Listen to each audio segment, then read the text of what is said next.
Tonight, I'd like to make an espresso martini using Hogg Norton's Coffee Liqueur.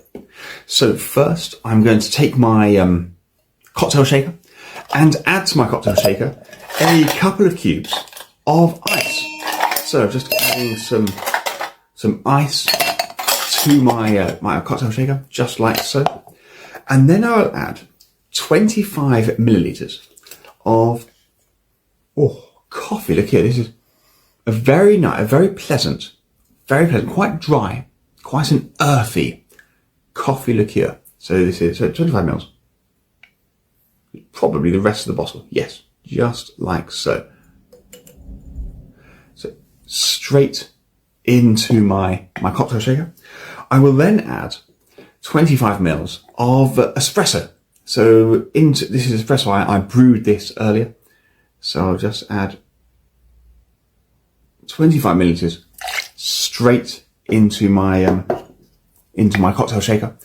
And now I'm going to add 50 milliliters of vodka. So this is my vodka here. I'm using Ukrainian vodka. So this is 50 mils. So that's straight in. All right, let me just put the cap back on, and then I will take the top. I've got the strainer and the lid, and I'll add that to my shaker and give that a jolly good shake. And now I can strain that into my coupe glass. And here we have it.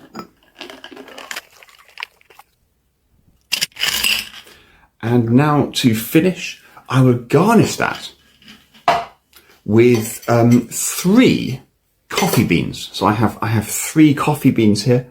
Let me just place them on top.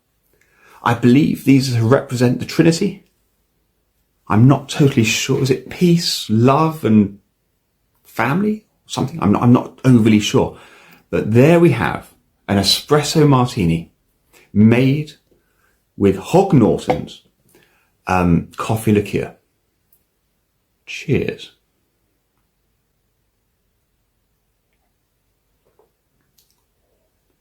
That is very pleasant indeed. It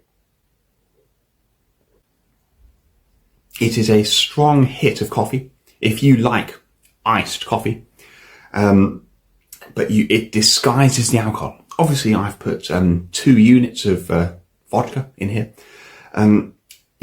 All I can taste is a strong coffee flavour, but I cannot taste any alcoholic element at all. Absolutely delicious. Very strong coffee flavour, and it's disguised beautifully. Cheers.